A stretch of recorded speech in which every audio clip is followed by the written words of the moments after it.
আসসালামু আলাইকুম, সম্মানিত শ্রোতাবিন্দু। আপনারা শুনছেন আপনাদের প্রিয় অনুষ্ঠান ইসলামী জীবন গল্প। আমাদের ইসলামী জীবন গল্প সিজন 2-এর প্রথম এপিসোডে আপনাদেরকে জানাই স্বাগত। আজকে আমাদের সঙ্গে যিনি অতিথি হিসেবে উপস্থিত আছেন, তার পরিচয় আমরা শুনবো এবং তার জীবন গল্পটি শুনবো। তবে আজকের এই গল্পটি হতে যাচ্ছে একদম ভিন্ন রকম। আমাদের ইসলামী জীবন গল্পে আপনারা যতগুলো পর্ব শুনেছেন তার সকল পর্ব থেকে আজকের পর্বটা অনেকটাই ভিন্ন ধরনের। তো আশা করি আপনারা শেষ পর্যন্ত আমাদের সঙ্গে থাকবেন। অবশ্যই আমাদের এই অনুষ্ঠানটি আপনারা বেশি বেশি শেয়ার, লাইক এবং কমেন্ট করে আমাদের সঙ্গে থাকবেন। তো চলুন আমরা পরিচিত হই আজকে আমাদের যিনি অতিথি হিসেবে উপস্থিত আছেন তার সঙ্গে। আসসালামু আলাইকুম। ওয়ালাইকুম আসসালাম। কেমন আছেন? আলহামদুলিল্লাহ, আপনি ভালো আছেন? জি আলহামদুলিল্লাহ। তো আসলে আমাদের শ্রোতাবৃন্দ অনেক আগ্রহের সঙ্গে ছিল এতদিন আমাদের মানে সিজন 2-এর আজকে যে আমাদের প্রথম এপিসোডটা শোনার জন্য অনেক আগ্রহের সঙ্গে তারা ছিল। আশা করি আপনার জীবন গল্পটি শোনার পরে তারা আসলে অনেকটাই মানে অন্যরকম একটি অভিজ্ঞতা পেতে যাচ্ছে। তো প্রথমে আমরা আপনার পরিচয় নিব, আপনার নামটা একটু বলবেন। আমার নাম হচ্ছে শেখ আব্দুল মতিন। আমার বাড়ি হচ্ছে হুগলি জেলায়, ভারত। সেই ভারতের হুগলি জেলা থেকে আজকে আপনি আমাদের সঙ্গে যুক্ত হয়েছেন। আমাদের শ্রোতারা কিন্তু অনেকটা অবাক হয়ে গেছে যে আসলে আমাদের ইসলামিক জীবন গল্পে শুধু ভারত থেকে কেউ অতিথি হিসাবে আসবে, এটা কিন্তু আমাদের নিজেদেরই আমরা অবাক হয়ে যাচ্ছি যে আসলে আমরা আপনাকে পেয়েছি। এটা কিন্তু আমাদের জন্য সত্যি অনেক আনন্দদায়ক। তো মতিন ভাই, আপনার মানে হুগলি জেলার মানে কোন গ্রামটা আপনি মানে সব স্পেসিফিক বললে আমাদের শ্রোতাদের জন্য জানার সুবিধা হয়। আমি একটা প্রখ্যাত গ্রামের সন্তান, যে গ্রামের নাম হচ্ছে কুঞ্জবন এবং থানা হচ্ছে তারকেশ্বর। ওই গ্রাম থেকে ছোটো থেকে বড় হয়ে ওঠা। আর আমার পড়াশোনা বাড়ির থেকে 15 মিনিট দূরত্ব। আমার স্কুলের নাম হচ্ছে মজপুর ভারতী বিদ্যা মন্দির, যেটা জেনারেল। আর আমি পড়াশোনা ওখান থেকেই করেছি। ওখান থেকে মাধ্যমিক দেওয়ার পর ক্লাস 11 অবধি পড়ছিলাম। পড়ার পর আমি আচ্ছা, ওই প্রতিষ্ঠান কি মানে 11 পর্যন্ত? না, ওইটা হচ্ছে এইচএস। জি, হাই সেকেন্ডারি। আচ্ছা, হাই সেকেন্ডারি এটা। মানে আমি ক্লাস 1 থেকে না, 1 থেকে নয়, মানে প্রাথমিক আমার গ্রামে প্রাথমিকের নাম কুঞ্জবন প্রাথমিক বিদ্যালয়। প্রাথমিকের পরে আপনার মাধ্যমিক ওই মজপুর ভারতী বিদ্যা মন্দির স্কুলের নাম। কলেজ না, এটা স্কুল। কলেজ হচ্ছে মানে হাই সেকেন্ডারির পর কলেজ আমাদের, মানে first year second graduation college থেকে শুরু হয়। আর স্কুল হাই সেকেন্ডারি মানে আপনার 5 থেকে 12 অবধি স্কুলে। বর্তমানে আমি কাজ করি, আমি গোল্ডের ডিজাইনার কাজ করি এখন বর্তমানে। ওটা আহমেদাবাদ শহর, যেটা হচ্ছে গুজরাট রাজ্য আমাদের ভারতের। ওখানে বর্তমানে এখন কাজ করছি। বাড়ি হচ্ছে হুগলি জেলা আমাদের, যেটা হচ্ছে পশ্চিমবঙ্গে। আর আমি কর্মরত যেটা হচ্ছে ওটা ভারতের গুজরাট রাজ্যে। ওটা হচ্ছে আহমেদাবাদ শহর। আহমেদাবাদ বিখ্যাত। জি। আচ্ছা, আপনার মানে বাবা ফ্যামিলিতে কি আছে? বাবা, মা, দাদু, দাদি, আমার 2 বোন আছে আর আমি। আপনার মানে শিক্ষা জীবনে আমরা একটু পরে আসছি, তার আগে আমার পরিবার সম্পর্কে একটু জেনে নিই। আপনার পরিবারে কে কে আছে? পরিবারে বাবা, মা, দাদু, দাদি আর 2 বোন আছে আর আমি। বাবা কি করে? বাবা হচ্ছে কৃষিকাজে কাজ করেন, কৃষিকাজই করে। আপনাদের ওখানে আসলে কৃষিকাজ বলতে কি? জি, আমাদের মানে হুগলি জেলার সবথেকে বিখ্যাত হচ্ছে সেটা হচ্ছে আলু। জি, সব থেকে মানে আমাদের রাজ্যের মধ্যে বিখ্যাত জিনিস হচ্ছে যেটা চাষ বেশি হয়, সবই হয় আমাদের দিকটা, যেহেতু কৃষি প্রধান একটা জেলা আমাদের হুগলি জেলা। কয়েকটা থানা আছে যেটার মধ্যে বেশি আলু চাষটা বেশি হয়, তার মধ্যে একটা তারকেশ্বর থানা, যেটা আমার থানা।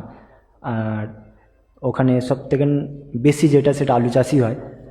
আর আমাদের এই আলু, আমার যতটা জানি সেটা আপনার বাংলাদেশেও, এপার বাংলাও আসে।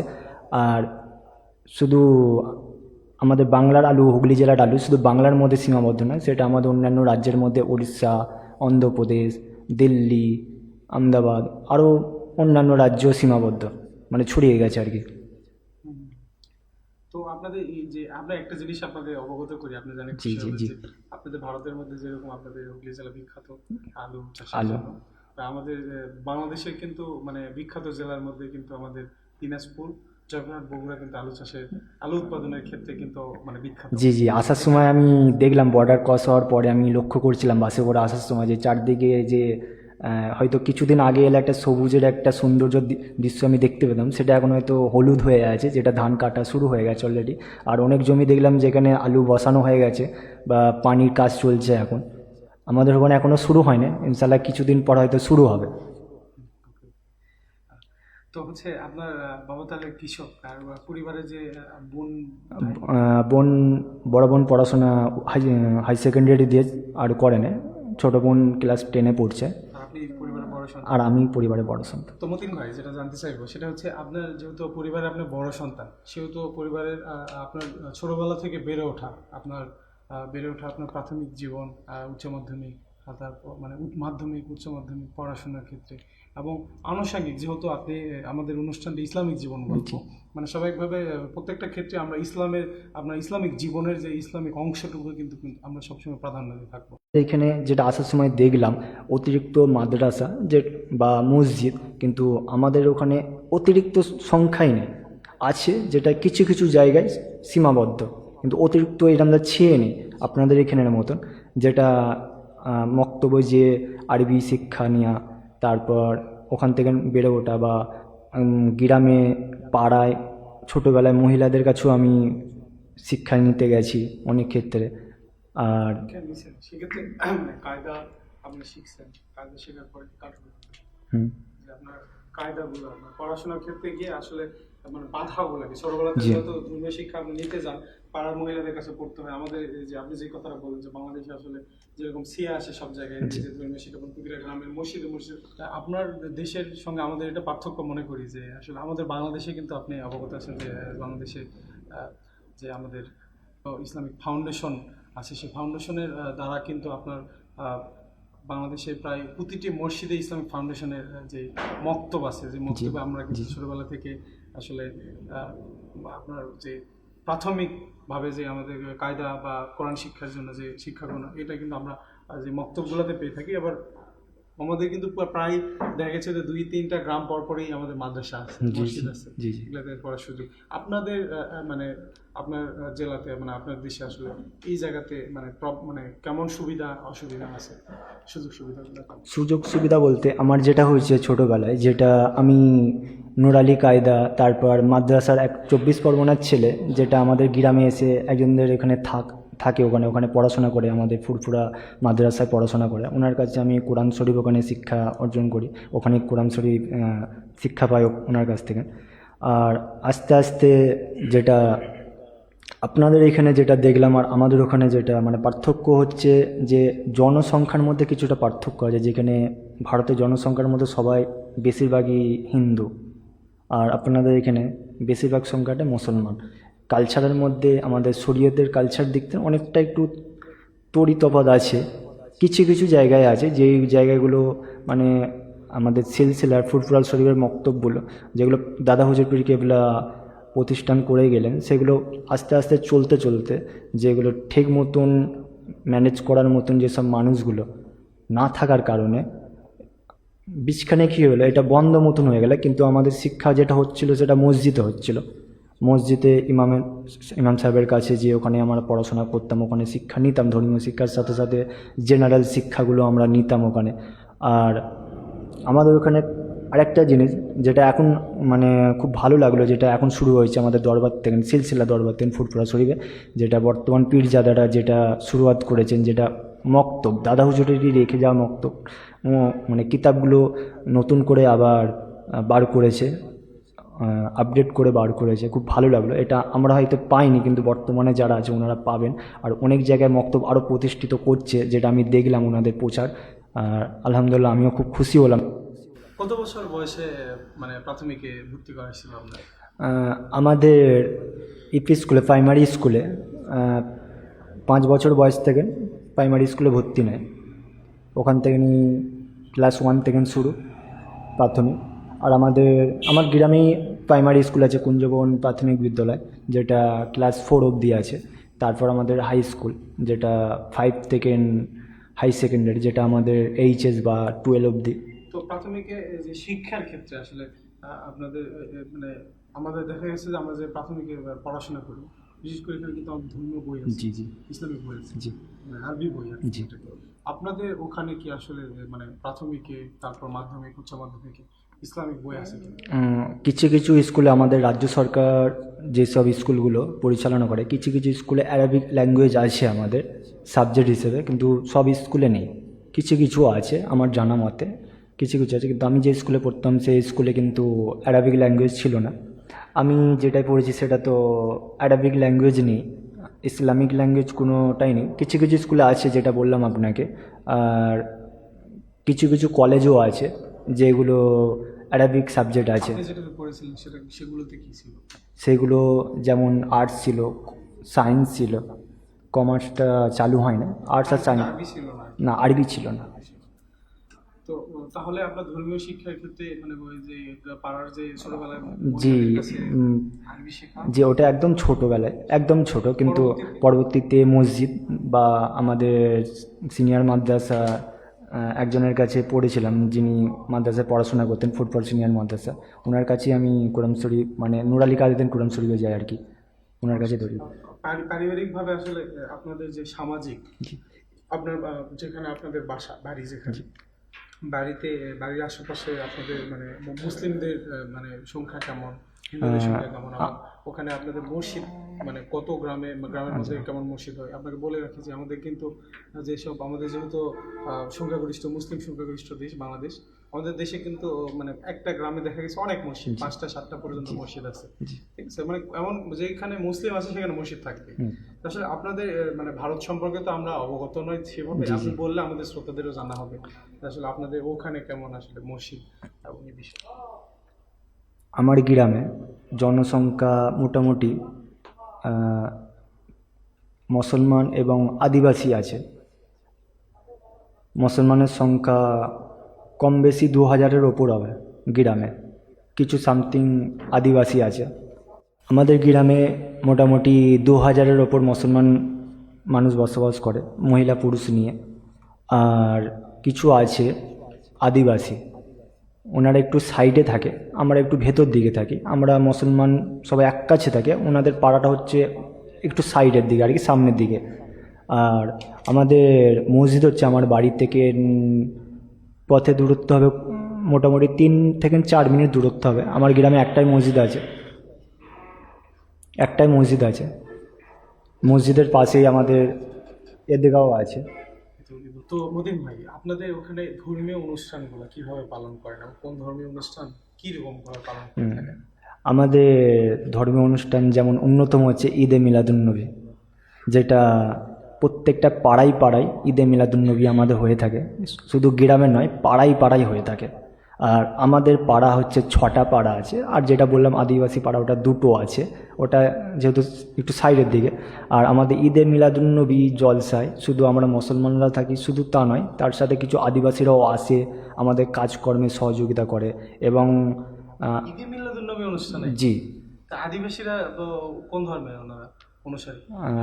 হিন্দু নয়, ওনারা মানে আদি বাঙালি যেটাকে বলা হয়, মানে সাঁওতালি মানেই আদিবাসী আমাদের। আচ্ছা আচ্ছা, বুঝতে পারছি। ওকে, ঠিক আছে। না আদিবাসীদের মধ্যে আপনার অবগত আছেন কি? আদিবাসীর মধ্যে কিছু হিন্দু, কিছু মুসলিম, না না কিছু না না খ্রিস্টান, বৌদ্ধ আছে। না না না না আদিবাসী তারাই আমাদের ওখানে, হিন্দু তারা যারা সনাতন ধর্মে বিশ্বাসী, আদিবাসী সনাতন ধর্ম নয়, কিন্তু ওরাও সিঁদুর পরে, মানে এরাও মানে সিঁদুর পরে এক নয়, কিন্তু সনাতন ধর্ম তারাই যারা হিন্দু রিজমকে বিশ্বাসী করে তারা। জি এই যে আদিবাসীরা আপনাদের ঈদে মিলাদুন্নবী অনুষ্ঠানে সহযোগিতা করে জি এসে জি তারা? জি, যে কোনো জিনিসে, যেমন ধরুন কোনো কাজের দিক থেকে, জ্বালানি কাঠ বয়ে নিয়ে আসা থেকে, জল বয়ে নিয়ে আসা থেকে, তারপর রান্নার হাঁড়ির বয়ে নিয়ে আসার দিক থেকে খুব সহযোগিতা করে তারাও। আর তারাও লাস্টে, এমনকি লাস্টে তাবারক তিনারাও বাড়ি নিয়ে যান। আপনারা চিন্তা করতে পারেন, আমি আসলে শ্রোতাদের উদ্দেশ্যে বলতে চাই যে আপনারা চিন্তা করতে পারেন এটা, যে আসলে ঈদে মিলাদুন্নবীর একটা অনুষ্ঠানে আপনার অন্য আদিবাসী মানুষরা এসেও যারা অন্য ধর্মের অনুসারী, তারা এসেও আমাদের মুসলমানদের অনুষ্ঠানে সহযোগিতা করে, পরিশ্রম করে এবং সেই তবারক তারা নিয়ে গিয়ে খায়। এটা আসলে মানে চিন্তা করতে পারেন আপনারা যে আসলে কোন পর্যায়ে গেলে মানে কেমন মানুষ হলে, মানুষের মধ্যে সাংস্কৃতিক যে বা মেলবন্ধন হলে কোন পর্যায়ে হলে আসলে এরকম হয়। এটা আসলে মানে আমি নিজে অবাক হয়ে যাচ্ছি। কিন্তু তারপর শুধু মিলাদুন্নবীর মধ্যে আমরা সীমাবদ্ধ নয়, শবে বরাত আছে, লাইলাতুল কদরের রাত আছে, আমরা ইবাদতের মধ্যে মগ্ন থাকি। আর যত নফল ইবাদত আছে আমরা করি। আর আমরা এমন একটা দরবারের সাথে যুক্ত যেটা আমার গ্রাম এবং আশেপাশে গ্রামও যুক্ত, যেটা হচ্ছে সিলসিলায় ফুরফুরা শরীফ মতের। আমি, আমার ফ্যামিলি, আমার গ্রাম এবং আশেপাশে যত মুসলমান গ্রাম আছে তারা সকলেই যুক্ত। তো এই যে ঈদে মিলাদুন্নবী অনুষ্ঠান আপনি বলবেন যে আপনাদের ওখানে সবচেয়ে বড় যে ধর্মীয় অনুষ্ঠান হিসেবে ঈদে মিলাদুন্নবীকে পালন করা হয়, তো এই ঈদে মিলাদুন্নবী পালন করতে গিয়ে আপনাদের ওখানকার যেমন আদিবাসীদের সহযোগিতা পান, সরকার আসলে ঈদে মিলাদুন্নবীতে আপনাদেরকে কী রকম সহযোগিতা করে এই অনুষ্ঠান পালন করার ক্ষেত্রে? দেখুন, সরকার দিক থেকে কোনো সেরকম কিছু, রাজ্য সরকার থেকে আমরা সেরকম কিছু চাপ সৃষ্টি ওনারা আমাদের ওপর করেন না। যে যার ধর্ম সবাই পালন করি। যেমন আমরা মুসলমান, আমরা ইসলামিক কালচারে বিভক্ত, যেহেতু ইসলামিক দিক থেকে নীতি রীতি সব মেনে যেমন চলি, বাকি ধর্মের যারা আছে, অন্য রিলিজিয়ান যারা আছে, তারা ওনাদের মতন করে। ওনারা সেরকম আমাদের উপর চাপ সৃষ্টি করেন না, আর আমরা তাদের কোনো কাজে ব্যাঘাত দিই না। সহযোগিতার ক্ষেত্রে আসলে আপনাদের অনুষ্ঠান পালনের ক্ষেত্রে সরকার কী ধরনের সহযোগিতা করে, উৎসাহিত করে বা এই ধরনের? যেমন আমাদের ঈদে মিলাদুন্নবী অনুষ্ঠানে কিন্তু সরকারিভাবে একদিন ছুটি ঘোষণা করা আছে বাংলাদেশে, এবং ঈদে মিলাদুন্নবী উপলক্ষে আমাদের সরকার গ্যাজেট ঘোষণা করছে, এবং প্রতিটি মসজিদ মাদ্রাসায় সরকারিভাবে ঈদে মিলাদুন্নবী উপলক্ষে মিলাদ মাহফিল অনুষ্ঠানের আয়োজন করার জন্য, আলোকসজ্জা করার জন্য। এবং শুধু তাই নয়, আমাদের ঈদে মিলাদুন্নবী যেদিন হবে সরকারি ছুটি প্লাস পতাকা, জাতীয় পতাকা অর্ধনির্মিত মানে রাখার জন্য কিন্তু সরকার নির্দেশনা। আপনাদের দেশে আসলে আমাদের যেটা আছে, ঈদে মিলাদুন্নবী দিনে আমাদের কেন্দ্র সরকার থেকে ছুটি ঘোষণা করা আছে, সেই দিনটার জন্য ছুটি ঘোষণা করা আছে। এবং যারা ঈদে মিলাদুন্নবী সবাই তো পালন করে না, যিনারা পালন করেন সেটা হচ্ছে এমন একটা জামাত, সেটা হচ্ছে আহলে সুন্নতুল জামাত। যারা প্রকৃতি আহলে সুন্নতুল জামাতের অনুসারী, তারা একমত ঈদে মিলাদুন্নবী পালন করে। বাকি তো সবাই ঈদে মিলাদুন্নবী পালন করেন না, অনেক সবাই অনেক কিছু একটা বলে, আমি সেদিকে যেতে চাইছি না। ওকে, আমি একটু যাবো যে আসলে ঈদে মিলাদুন্নবী পালন করতে গিয়ে আসলে আমাদের মানে অনেক ধরনের কথার সম্মুখীন হয়। যেমন বিশেষ করে আমাদের বাংলাদেশে কিন্তু ঈদে মিলাদুন্নবী যেমন পক্ষের মানুষ আছে ব্যাপক, তেমন কিছু সংখ্যক ঈদে মিলাদুন্নবী বিপক্ষের মানুষও আছে। এই যে ঈদে মিলাদুন্নবী পালন করতে গিয়ে সরকার কিন্তু আমাদের বিভিন্ন ধরনের করে রাখছে। তো এই ক্ষেত্রে আসলে আপনাদের দেশে ঈদে মিলাদুন্নবী আমরা কিন্তু র্যালি পালন করি, একটা ব্যাপকভাবে কিন্তু আমরা র্যালি পালন করি। আমাদের বাংলাদেশে ঢাকা, চট্টগ্রাম, আমাদের বগুড়া সহ উত্তরবঙ্গে সহ বিভিন্ন জায়গায় কিন্তু ঈদ মিলাদুন্নবী ব্যাপকভাবে কেউ জশ্ন জুলুস করে। যেমন বগুড়াতে আমরা করে থাকি দাওয়াতি র্যালি, আবার অনেকে এটাতে খুশি ঈদ হিসেবে জশ্ন জুলুস করে থাকে। আপনাদের দেশে আসলে ঈদ মিলাদুন্নবী র্যালি বা এই অনুষ্ঠানগুলো আপনি কিভাবে পালন করেন? আপনি বললেন রান্না বান্না বা যে পাড়ায় পাড়ায় করে, কিভাবে করেন এটা একটু উল্লেখ করতে। ঈদে মিলাদুন্নবীর যে র্যালি, আমাদের ওখানে র্যালিটা খুব কমই হয়, কিন্তু র্যালির বিরোধী নয় আমরা। কিন্তু র্যালির মধ্যে কিছু কালচার আছে, যেটা এক নম্বর হচ্ছে পর্দা, সেটা হয় না। কিছু আছে এমন ডিজে বাজায় যেটা হার্টের পেশেন্ট রুগীদের প্রবলেম হতে পারে, রাস্তা জাম করে অন্য যারা যাবে, কোনো যদি পেশেন্টও অ্যাম্বুলেন্সে যায়, যেতে ব্যাঘাত ঘটতে পারে বা সেই মুহূর্তে সে মারাও যেতে পারে। কিন্তু যে ঈদে মিলাদুন্নবীর যে র্যালি আমাদের সিলসিলা দরবার থেকে, যেটা আমি জানি বা আমার কাছে একটা প্রমাণও আছে ভিডিও পীরজাদাদের, যে ওনাদের এরকম বক্তব্য, ঈদে মিলাদুন্নবীর র্যালি নাজায়েজ নয়। মেন কথা হচ্ছে করা যাবে, কিন্তু সব কিছু নিজেকে যদি সঠিকভাবে যদি পালন যদি কেউ করতে পারে, করুক, অসুবিধে কিছু নেই। কিন্তু এই পাড়ায় পাড়ায় আপনারা কিভাবে ওই দিন আসলে কি করেন, কি আচার অনুষ্ঠান আপনারা করে থাকেন ঈদে মিলাদুন্নবী উপলক্ষে পাড়ায় পাড়ায়, যেটা আপনি বললেন সেটা একটু? যেমন আমার পাড়ায় যেটা হয়, কিছুদিন আগে থেকে নিয়ে আমরা গোটা পাড়ার যতগুলো মেম্বার আছে সবার বাড়িতে চাঁদা তোলা হয়, বা চাল কালেক্ট, আলু কালেক্ট, পয়সা কালেক্ট করা হয়, করে ওটা একত্রিত করে যেটা তাবারকের জন্য যখন যেটা হয় সেটা করা হয়। এবং অবশ্যই আমাদের দরবারের আলেমদের আমরা দাওয়াত করে নিয়ে আসি, এবং মসজিদে ইমাম সাহেব তো আছেনই। সেদিনে দুপুরে বা রাত্রিরে আমরা যেটা করে থাকি, যেটা মিলাদের মাহফিল করে থাকি, যেখানে আল্লাহ এবং আল্লাহ রসুলের এবং অলিয়া উলিয়াদের আলোচনা এবং কিয়াম, লাস্টে আখিরি মানাজাত করে আমরা শেষ করি। তবারক হিসেবে কি করে থাকেন? তাবারক হিসেবে বিরিয়ানি হয়। আচ্ছা, একটু যোগ করবো এটাতে যে ঈদে মিলাদুন্নবী পালন করতে গিয়ে আপনাকে আমাদের বাংলাদেশে কিন্তু কিছু মুন্সি আছে যে ঈদে মিলাদুন্নবী সব মানে অধিকাংশ মানুষ ঈদে মিলাদুন্নবীর পক্ষে এবং ঈদে মিলাদুন্নবী পালন করে থাকলেও কিছু কিছু মৌলবী মুন্সি আছে যারা কিন্তু ঈদে মিলাদুন্নবীর বিরোধিতা করে থাকে। তো আপনাদের ওখানে আসে ঈদে মিলাদুন্নবীর বিরোধীদের সংখ্যা কেমন এবং তারা কি বলেন এই বিষয়ে এবং তাদের ইটা কেমন?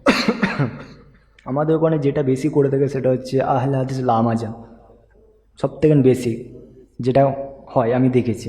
কিন্তু বাকি অতটা আমাদের দিকে কিছু বলে না, কিন্তু তার দিকে যখন বলায় আহ্বান জানানো হয় যে আপনারা আসুন, বসুন, কোথায় বসবেন, আমরা আছি আপনাদের সাথে বসতে, ভুল হলে আমরা আমাদেরটা শুধরে নেবো, আর আপনাদের যদি ভুল হয় আপনারা শুধরে নিতে হবে। তারা কি আদৌ আসে? ওরা না, আদৌ আসে না। কেননা এমন একটা জিনিস, সত্য প্রকাশ যখন হবে তখন তো মিথ্যে তো ওখানে মাথা চাড়া দিতেই পারবে না। তাদের সংখ্যাটা কেমন? এই যে যারা বলে তাদের সংখ্যাটা কেমন? তাদের, হ্যাঁ, আমি তাদের বিষয়ে একটু বলবো, কেন এই বিষয়ে আমি কিছুটা স্টাডি করেছি তাদের বিষয়ে। তাদের সংখ্যাটা খুব একটা নয়।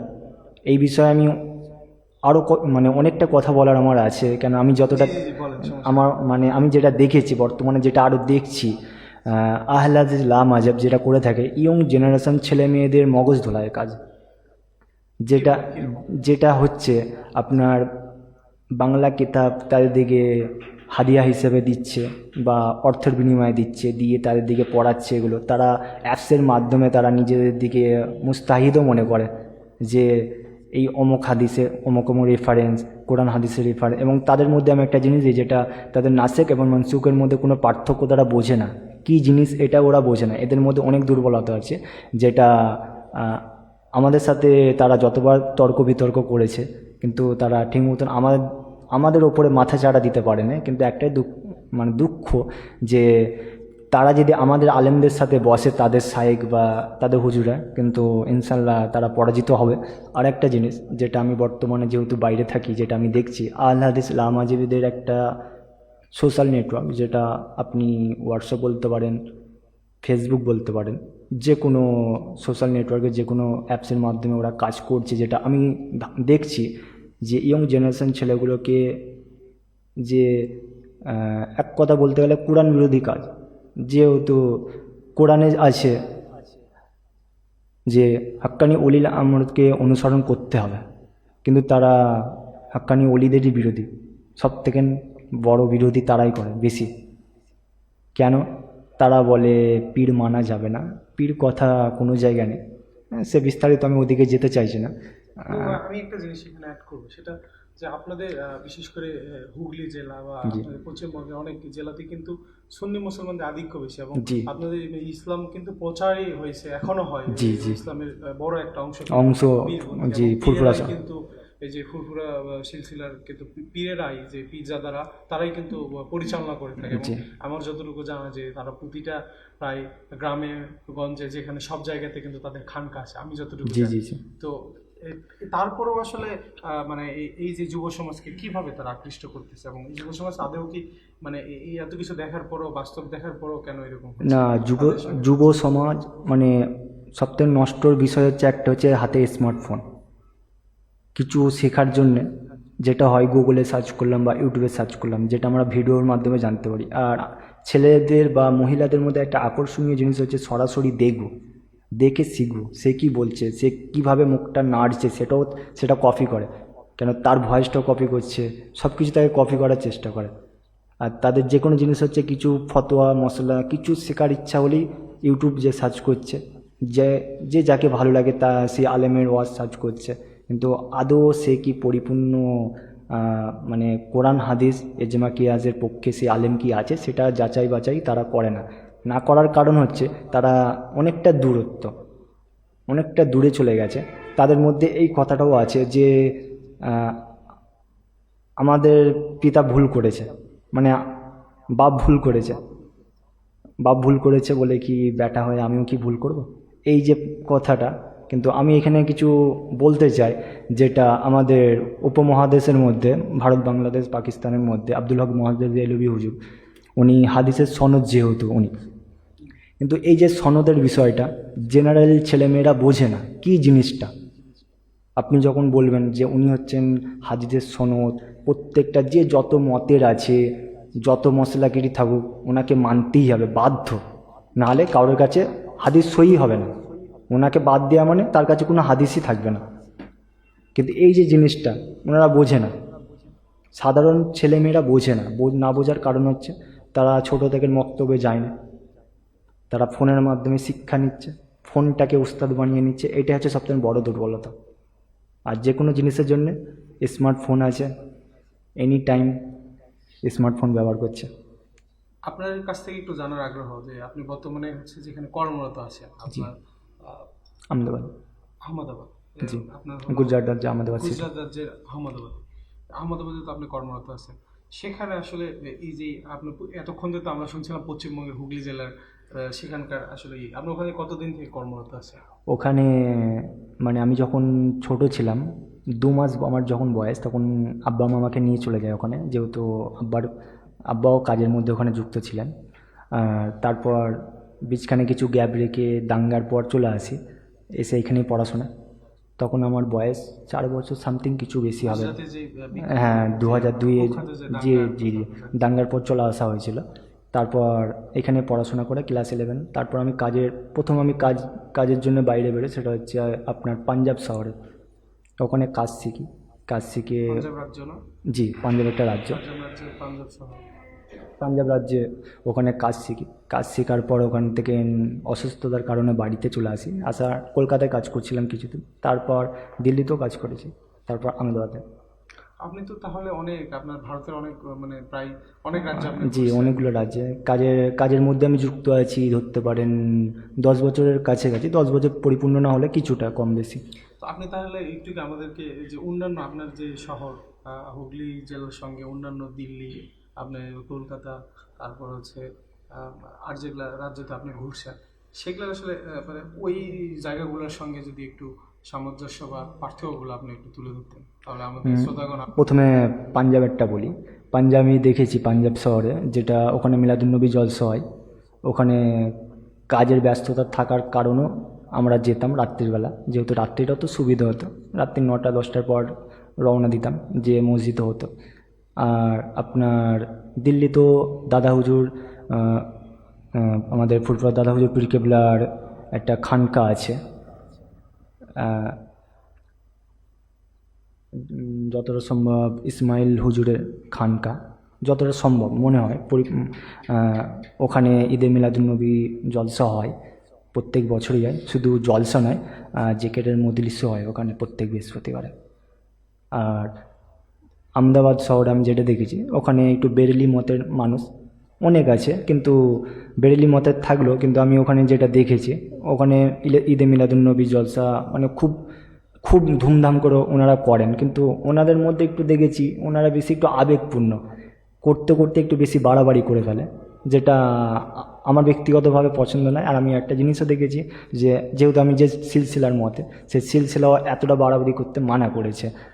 আর ওখানে আরেকটা জিনিস যেটা ঈদে মিলাদুন্নবী জলসা, ওখানে প্রত্যেকটা মসজিদ হয় ওখানে।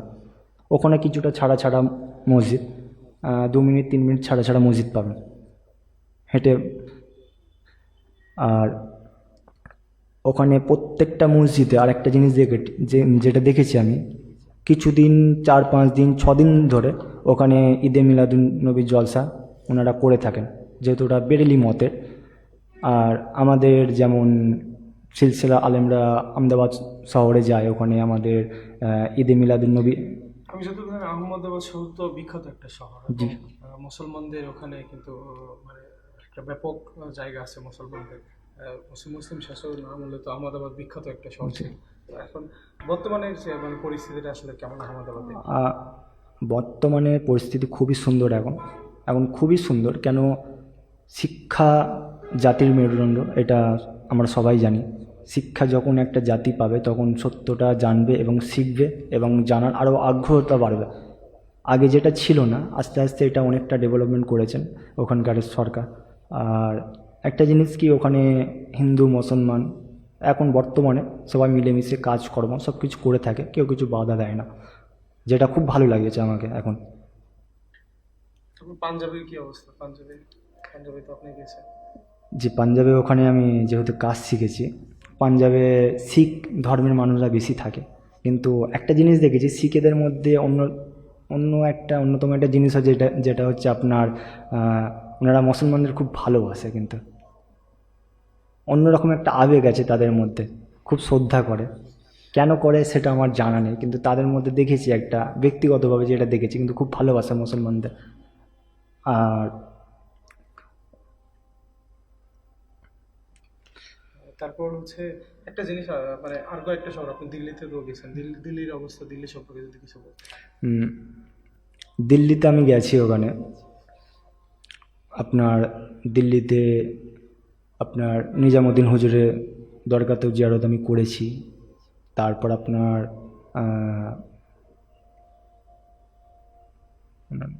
মনে পড়ছে না আমার নামটা কি, হ্যাঁ, হজরতে বাকিবুল্লাহ হুজুরের দরবারও আমি জিয়ারত করেছি ওখানে। আর কিন্তু আর কোন কোন শহরে চলে গেছেন? জি, কাঠ হবে। আমি রাজস্থানও গেছি। রাজস্থানে যেটা দেখেছি, যেখানে খাজা মঈনুদ্দিন চিশতি হুজুরের দরগা জিয়ারত করেছি, এবং জিয়ারত করার আগে আমি একটা জিনিস দেখেছি যেখানে ওনারা বেশি একটু মানে চাপ সৃষ্টি করে, যিনারা আসুক ফুল চাদর এসব নেবার জন্য চাপ সৃষ্টি করে, কিন্তু বিশাল। কিন্তু একটা জিনিস আপনি শুনলেন খুবই খুশি হবেন আলহামদুলিল্লাহ, যে যখনই আমরা বলি ফুরফুরা শরীফ, তখন ওরা কিছু মানে ওনারা একটাই কথা বলে, এ ফুরফুরা কা মুড়িদ है इसको छोड़ दो, এ ফুরফুরা কা মুড়িদ है इसका दादा हुजूर का मुरीद आ गया इसको छोड़ दो। খুব শ্রদ্ধা করে ওখানকার খাদেমরা। কিন্তু ভেতরে যখন আমরা জিয়ারত করি, দেখি সবাইকে তো ওনারা চেনেন না, হয়তো আমাদের দরবারে হুজুরদের চেনেন হয়তো, কিন্তু যখন আমরা ভেতরে ঢুকেও যখন বলি, তখন ওখানকারের যারা খাদেমরা আছে তখন আমাদের উপর কিছু চাপ সৃষ্টি করে না। আসলে একটা জিনিস আমি একটু বলতে চাই আপনার কাছে, যে আসলে ঈদে মিলাদুন্নবী সম্পর্কে আমরা জানলাম, আমাদের বাংলাদেশে কিন্তু সবচেয়ে ব্যাপকভাবে যে অনুষ্ঠানটি পালন করা হয়, যে যদিও ঈদে মিলাদুন্নবী ব্যাপকভাবে কিছু কিছু শহরে মানে মানে অত্যন্ত আনন্দের সহিত এবং ব্যাপকভাবে প্রচার প্রসারের মাধ্যমে যে মানে অনুষ্ঠান উদযাপন করা হয় এবং মাসব্যাপী করা হয়, সেটা পুরা ঈদে মানে পুরো রবিউল মাসটাই কিন্তু বিভিন্ন মাহফিল, হাতের জিকির, ক্যামের অনুষ্ঠানের মধ্য দিয়ে কিন্তু ঈদে মিলাদুন্নবী পালন করা হয়ে থাকে। কিন্তু একটা জিনিস কি, আমাদের এখানে এই যে ঈদুল ফিতরটাও কিন্তু ব্যাপকভাবে পালন করা হয়। ঈদুল ফিতর উপলক্ষে 3 দিনের বন্ধ থাকে এবং সবাই বিভিন্ন কর্মস্থল থেকে তারা নিজ নিজ বাড়িতে চলে আসেন পালন করার জন্য পরিবারের সঙ্গে, ঈদুল ফিতর এবং ঈদুল আজহা। ঈদুল ফিতর এবং ঈদুল আজহাকে আসলে আপনাদের ভারতে আসলে কিভাবে উদযাপন করা হয় এবং কেমনভাবে?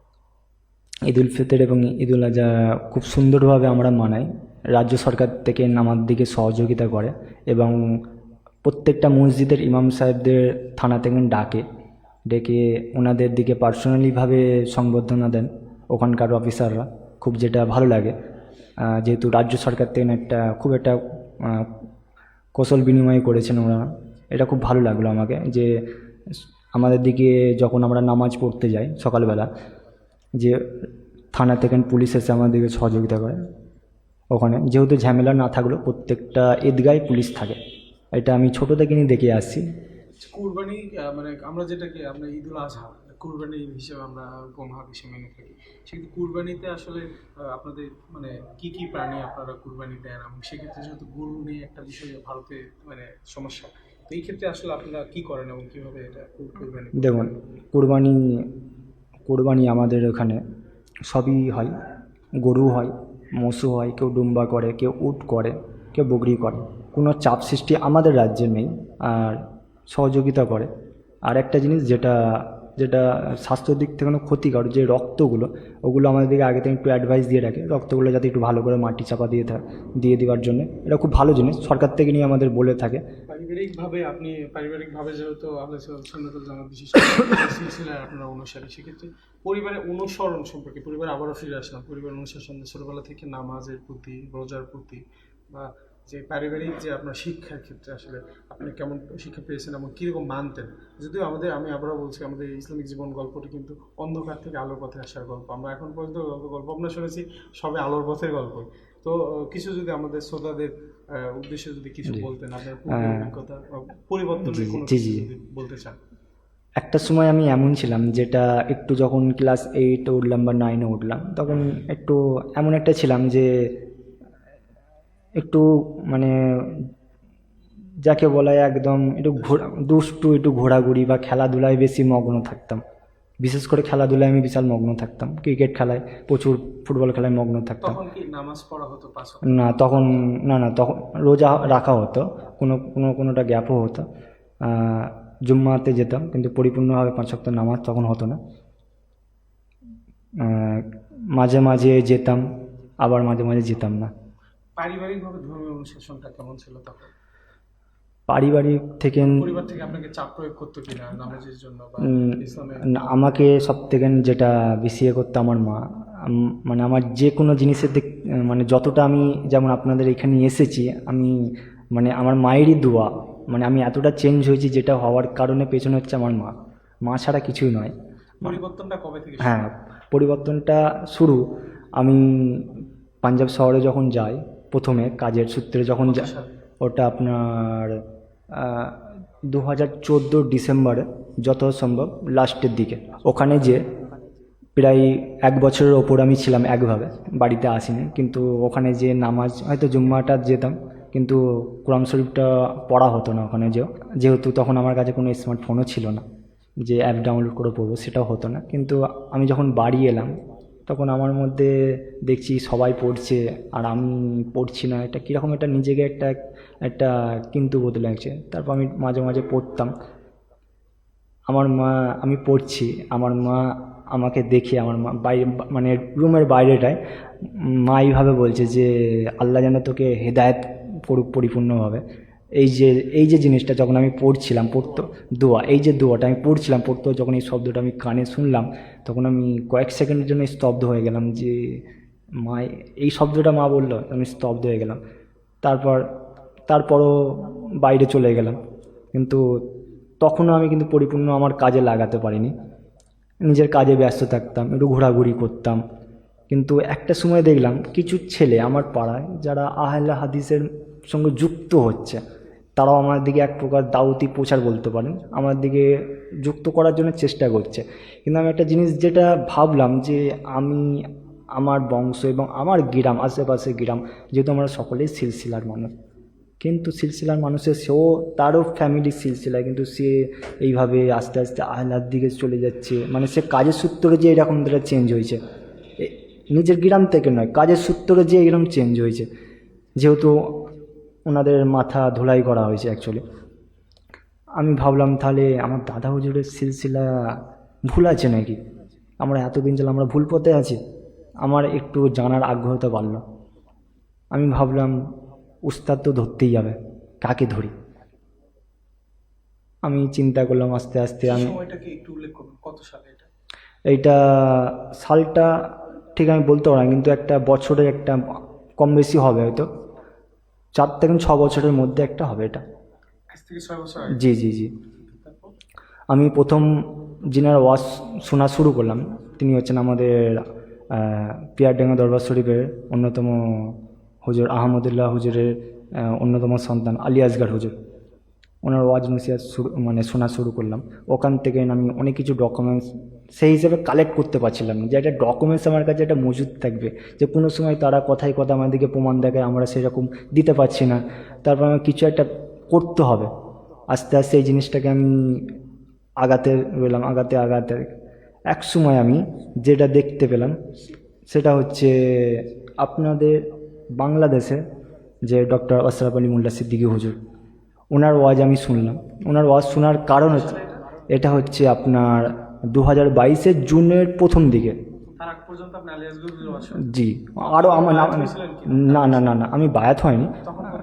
তখন না, আমি আমাদের দরবারে আমাদের সিলসিলা যত আলেম আছে অনেকেরই শুনতাম, কিন্তু তখন বেশি প্রাধান্য আলী আসগর হুজুরকে দিতাম, আমি শুনতাম একটু। বায়াত হননি ওনার? জি না, কারোর কাছে বায়াত হননি। না হওয়ার কারণ কি ছিল? না, বায়াত মানে না হওয়ার কারণ কিছুই নয়, কিন্তু আমার বায়াত যে হব, যে এরকম তার চিন্তা ভাবনা তখন নিজেকে নিয়ে যায়নি সেই পর্যায়ে যে বায়াত হব বা এই শুধু মানা শুরু করছেন, হ্যাঁ, মানা শুরু করেছেন, একটু ধর্মীয় দিকে জি চলে জি আসছেন। তখন আস্তে আস্তে শুরু করলাম।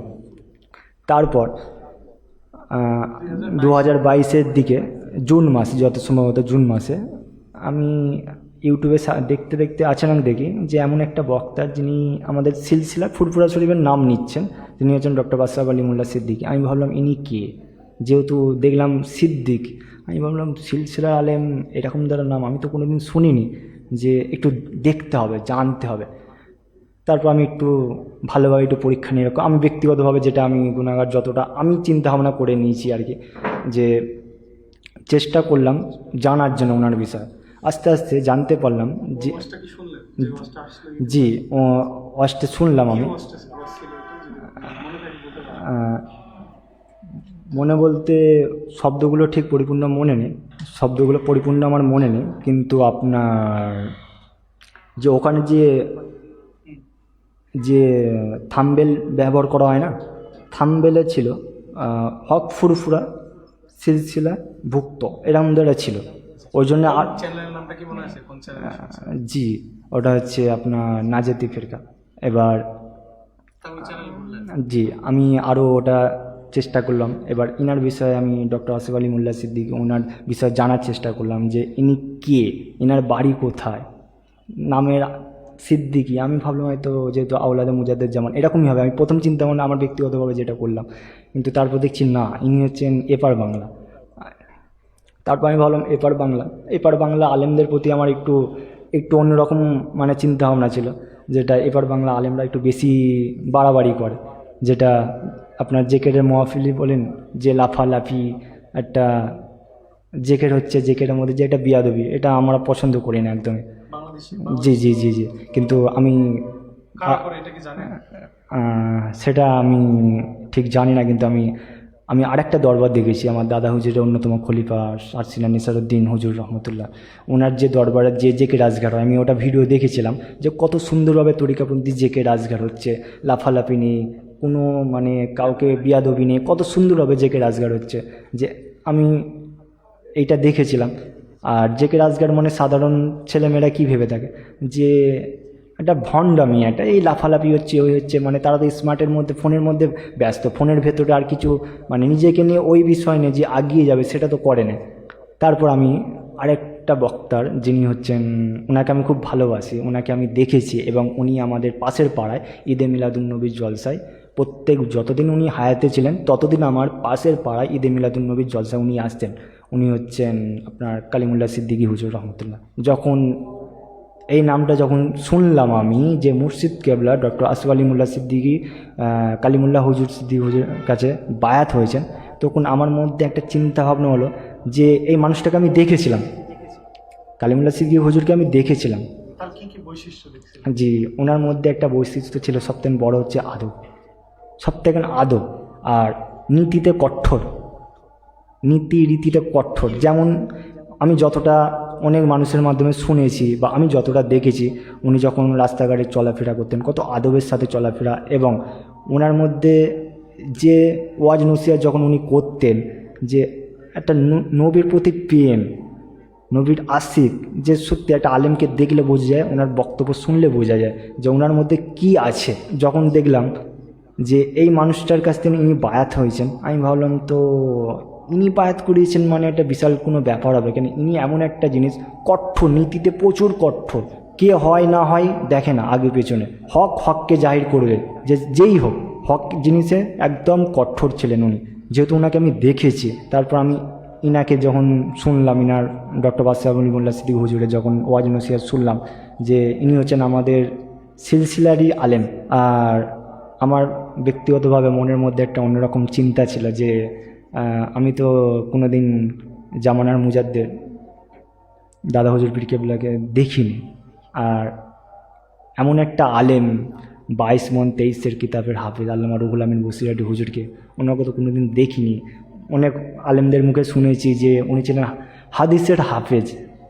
কি মানের হাফেজ, মানে ওনার কিতাব না পড়লে বা না দেখলে বোঝা যাবে না কি মানের হাফেজ ছিলেন উনি।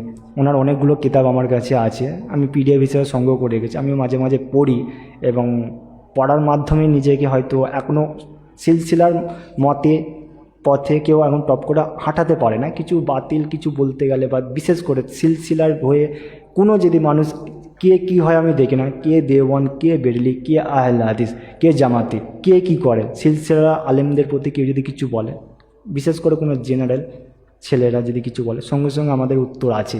হ্যাঁ, তার মানে তাদের উপর আমরা জুলুম করি না, অত্যাচার নয়, কোনোভাবে গালাগালি কিছু নয়, মারাপিট দাঙ্গা কিছু নয়, কথা হবে ভাষার মাধ্যমে, যেটা ভালোবাসা।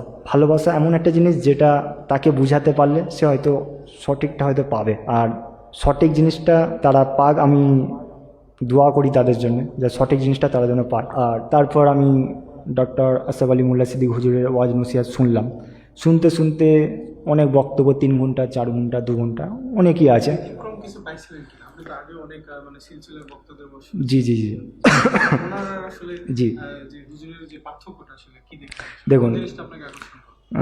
আমি আমার মনের মধ্যে অনেক প্রশ্ন ছিল, আমার মনের মধ্যে অনেক প্রশ্ন ছিল যে আপনাকে বলার আগে বলেছিলাম, কিছু আমি শিখতে চাই, জানতে চাই, কিছু আমি কালেক্ট করতে চাই যেটা আমার কাজে লাগবে।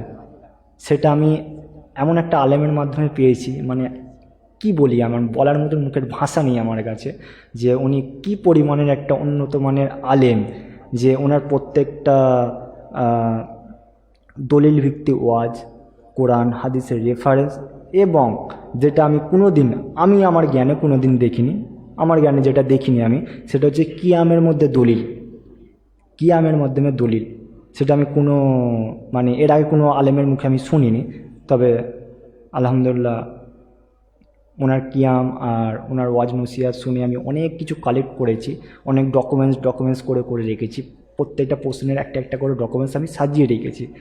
কোনো সময় যদি কেউ যদি কিছু বলে, প্রত্যেকটা আমি ইনশাল্লাহ চেষ্টা করি যে রেফারেন্স দিয়ে দিয়ে কথা বলার মতন, কেন এই যোগ্যতা আমার কিছু ছিল না, মানে চেষ্টা ছিল কালেক্ট করা, সেটা হয়েছে একমাত্র ডক্টর আশরাফ আলী মোল্লা সিদ্দিক হুজুরের মাধ্যম দিয়ে, প্রত্যেকটা বিষয়ে দলিল ভিত্তি। মদিন ভাই, আমরা একটু পিছনে যাব, যে ইউটিউবে যখন আপনি ওয়াজ শুনলেন, বিশেষ করে নাজাদে ফিরকা চ্যানেলে যখন আপনি হুজুরের ওয়াজ পেলেন, যে ফুরফুরা শরীফের নাম সহ যখন থাম্বনেল দেখলেন, এটা দেখার পর যখন ভিডিও দেখলেন, মানে মানে ভিডিওটা অন করলেন, ভিডিওতে তো মানে বক্তার ওয়াজ ছিল না, মানে হুজুরের কোনো ছবি ছিল না, ভিডিও ছিল না। সেক্ষেত্রে আপনার কি মানে কোনো পার্থক্য নজরে আসছে কিনা অন্যান্য হুজুরের কাজ সঙ্গে, যে এই ওয়াজগুলোতে? এবং আপনি যখন ডক্টর আশরাফ আলী মোল্লা সিদ্দিকী হুজুরের যখন আপনি খুঁজলেন তাকে, তার তথ্য নিতে মানে খুঁজলেন, যখন ইন্টারনেটে তার তথ্য খুঁজলেন, সেই ক্ষেত্রে আসলে কি কি পার্থক্যগুলো আপনার, মানে এই যে আপনার অনেকগুলো পার্থক্য অলরেডি বলেছেন, ছবি ভিডিওর ক্ষেত্রে আপনি পার্থক্যটা কীরকম লেগেছে আপনার? আমি প্রথম থেকে যতগুলো ভিডিও দেখেছি বা যতগুলো ওনার বিষয় জানার জন্য সার্চ করেছি বা পেয়েছি, কিন্তু একটা তো আমি ভিডিও বা ওনার ফটো আমি পাইনি। কিন্তু আর আমার উদ্দেশ্য ছিল ওয়াজ আমি শুনবো, শিক্ষা নেবো থেকে।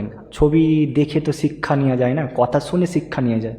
অন্যান্য বক্তাদের তো আপনি ছবি দেখেছেন? জি, আছে আছে, অনেকেই আছে ছবি আছে। আসলে ওনার যে ছবি ভিডিওর বিপক্ষে তো আপনি শুনছেন মনে হয়। জি জি। তো এটা আসলে আপনার কাছে কেমন লেগেছে, পার্থক্যটা কেমন আপনার কাছে? দেখুন, যেহেতু আমরা সিলসিলা মান্যওয়ালা, আমি যতটা জানি, আর আমাদের মধ্যে বয়োজ্যেষ্ঠ যারা মুরব্বী হুজুর কেবলারা আছেন, ওনারা পরিপূর্ণভাবে ভিডিও ছবির পক্ষে নয়, বিপক্ষে সকলে। তবে কিছু কিছু করে, হারামকে হারাম জেনেই করে, এই কারণে করে যে বাতিলপন্থী যেভাবে বেড়ে উঠেছে তাদের জবাব দেওয়ার জন্য করে থাকে। কিন্তু এর মানে এটা নয় যে ওনারা আজ পর্যন্ত আমি ব্যক্তিগত হালাল মনে করে, হারাম মনে করেই করে, কেন যেহেতু অনেক কম। এটা আপনার মানে এটাও তো হুজুরের ক্ষেত্রে আপনি দেখেছেন। জি। আর কি বলতে থাকেন হুজুর সম্পর্কে আপনি, আর কি কি বলবেন? হ্যাঁ, হুজুর সম্পর্কে যেটা আরেকটা জিনিস ভালো লাগলো, যেটা হচ্ছে উনি অন্যতম একটা ওনার শব্দ, যেটা হচ্ছে ছবি ভিডিও। আমি যেটা ডক্টর আশরাফ আলী মোল্লা সিদ্দিকী হুজুরের যেটা আমি দেখলাম, যে ওনার বক্তব্য এবং ওনার কথাবার্তার মধ্যে যে একটা নবীর প্রতি প্রেম, ভালোবাসা, যে একটা ওয়াজ নসিহতের মধ্যে যেভাবে উনি বক্তব্য তুলে ধরেন, এটা অন্যতম। মানুষকে বোঝানোর জন্যে কত সুন্দরভাবে রেফারেন্স বা কত সুন্দরভাবে বোঝায়, যেটা খুবই দরকার। তবে বর্তমান সমাজে বেশিরভাগ ছেলেমেয়েই চাই বক্তার শ্রোতা হয়ে বক্তার মুখ দেখব, নাহলে একটা আকর্ষণ হয় না, গুরুত্ব পায় না বক্তারা আর কি। কিন্তু এনার মধ্যে সেটা নেই, যেটা অনেক মানুষই ভাবে অডিও হচ্ছে শুনে কি হবে, একই জিনিস শুনি। কিন্তু যারা আপনার ভণ্ড বিশেষ করে বেশি লাফালাফি করে, তাদের একটু মানে নিজেকে একটু কি বলে ওটাকে, বিনোদনের জন্য তাদের ওয়াজ শোনে। কিছু কিছু বক্তা আছে বিনোদনের জন্য, আমি মনে করি ব্যক্তিগতভাবে মানে বিনোদনের জন্যই ঠিক আছে। আপনার যদি মন খারাপ হয় আপনি তাদের ওয়াজ শোনেন, বিনোদন নেন, এইটুকুনি। কিন্তু কিছু শিক্ষার জন্য যদি কেউ যদি কিছু শেখে বা জানার জন্য যদি কিছু আগ্রহ যদি থাকে, একমাত্র ডক্টর আশরাফ আলী মোল্লা সিদ্দিকী হুজুর। কেননা আরেকটা জিনিস, যেটা উনি যেইভাবে হাদিসের এবং কোরআনের রেফারেন্স দেয়, এবং আমি আরেকটা জিনিস দেখেছি অনেক বক্তব্যে আমি শুনেছি, যেইভাবে হাদিসের পার্ট টু পার্ট সনদ যেইভাবে দেন উনি, ব্যাখ্যা যেইভাবে বলেন, মানে খুব সুন্দর, অসাধারণ। আর আমার এটা ব্যক্তিগতভাবে একটা চিন্তা ভাবনা ছিল যে সিলসিলায় আলেম তো আছেই, এমন আলেম আছে যে যার মাধ্যমে সিলসিলার কাজ চলছে আর চলবে কিয়ামত পর্যন্ত ইনশাল্লাহ। এটা চিরবিশ্বাস এটা আমার। এই যে আমাদের হুজুর, যে আপনি যেহেতু আপনি পশ্চিমবঙ্গে, আপনার বাসা ভারতে, সেখানে আমাদের আপনার ফুরফুরা শরীফ, তারপর হলো আপনার বসিরহাট, বসিরহাট দরবার শরীফ, জি, তারপর পিয়ারডাঙ্গা দরবার শরীফ, পিয়ারডাঙ্গা দরবার শরীফ, তারপর আর কি আছে, আর কি কি দরবার আছে, মেদিনীপুর দরবার শরীফ। যে এই যে এত বড় বড় উপমহাদেশের সবচেয়ে বড় দরবার, যারা সুন্নিয়তে সবচেয়ে বড় খেদমত করেছে, ইসলামে যে খেদমত করতেছে, যে দরবারগুলো বিশেষ করে আমাদের ফুরফুরা মাসলাকে তদাহজুর কিবলার মাধ্যমে যেভাবে প্রসার হয়েছে উপমহাদেশে, তো এই যে তাদের যে আকীদা, তাদের যে আমল, তাদের যে আখলাক, সেই ক্ষেত্রে যে ওপার বাংলা থেকে এপার বাংলা আমাদের যে হুজুর ডক্টর আশরাফ আলী মোল্লা সিদ্দিকী হুজুর, তো ওনার যে মানে মিলগুলো আসলে আপনি কতখানি মিল পেয়েছেন তার মধ্যে, এবং তারা যেভাবে মানে, হুজুর যেভাবে মানে, এটা একটু যদি বলতেন আমাদের শ্রোতাদের। আমি আমাদের সিলসিলা যত বক্তাদের ওয়াজ নসিহত শুনেছি, আমি তাদের মাধ্যমে ওয়াজ শুনেছি, কিন্তু একটা প্রমাণ, সেটা হয়তো ওনাদের সময়ের ক্ষেত্রে ওনারা দিয়ে মানে পরিপূর্ণ হয়ে উঠতে পারে না ওনাদের মাধ্যমে, যেটা আমি বুঝেছি। কিন্তু ডক্টর আশরাফ আলী মোল্লা সিদ্দিকী হুজুর সেই ওয়াজগুলো সেম, এর মধ্যে যারা পরিমাণ কম নেই, যে যারা পরিমাণ আপনি হয়তো ভাববেন একটু কম বেশি আছে, কোনোটাই কম নেই, পরিপূর্ণতা একদম। মানে এর মাধ্যমে প্রত্যেকটাতে যেগুলো আমি ওদিকে শুনেছি সেগুলোই কিন্তু এখানে প্রমাণ আমি পাচ্ছি, এখানে ইনার মাধ্যম দিয়ে সেম জিনিস, ওখানে জিনিস এখানে আমি প্রমাণ পাচ্ছি।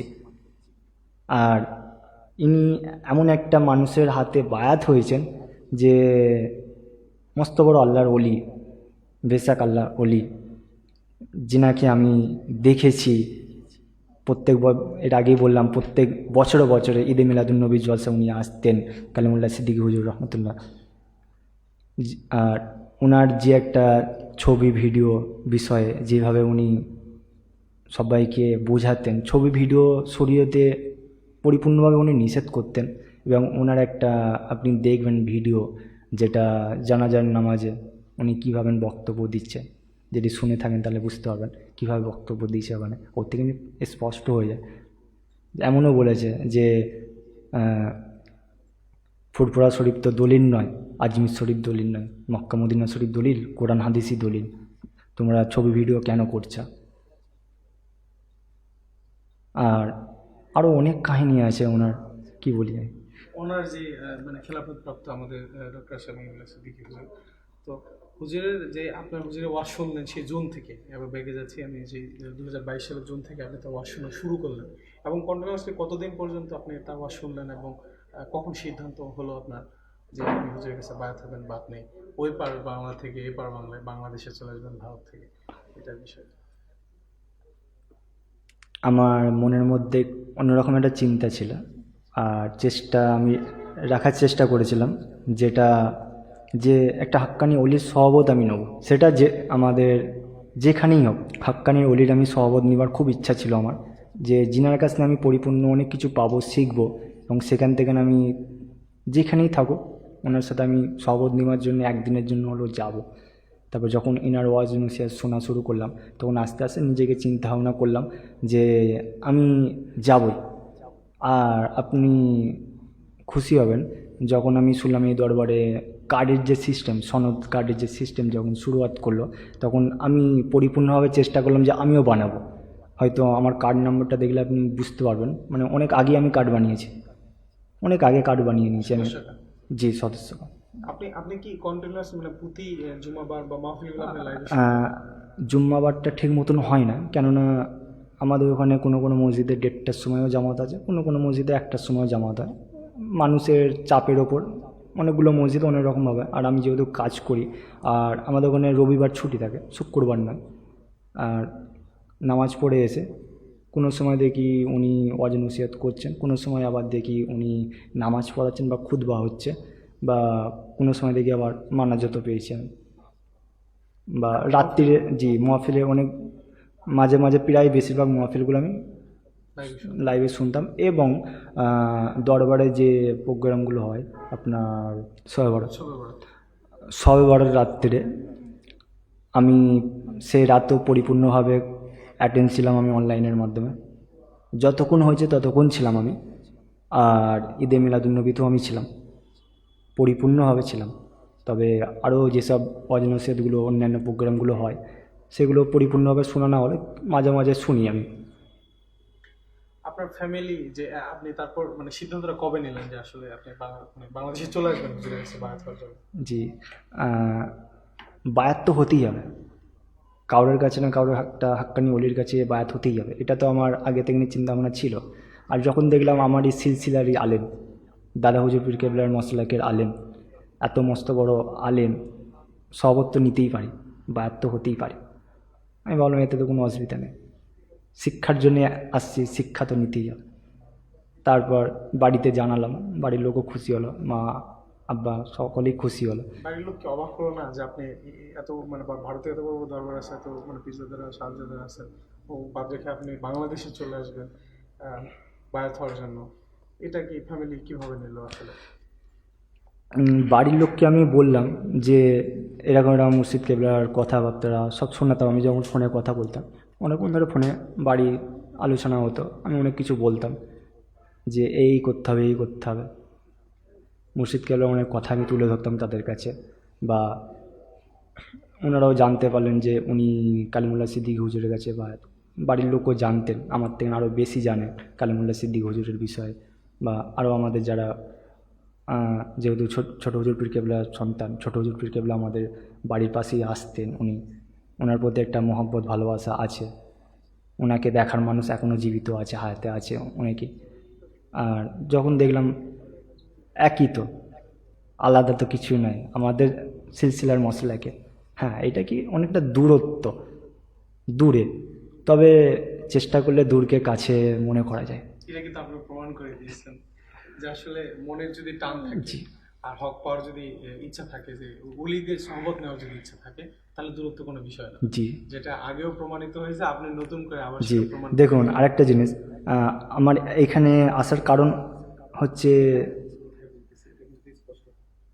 আপনাদের দরবারে, যে বাংলাদেশের দরবারে ডক্টর আসিফ আলী মোল্লা সিদ্দিক হুজুরের হকের দাও সিদ্দিকিয়া দরবারে এইখানে বগুড়া, এখানে আসার একটাই উদ্দেশ্য হচ্ছে যে দাদা হুজুর পীর কেবলা অন্যতম খলিফা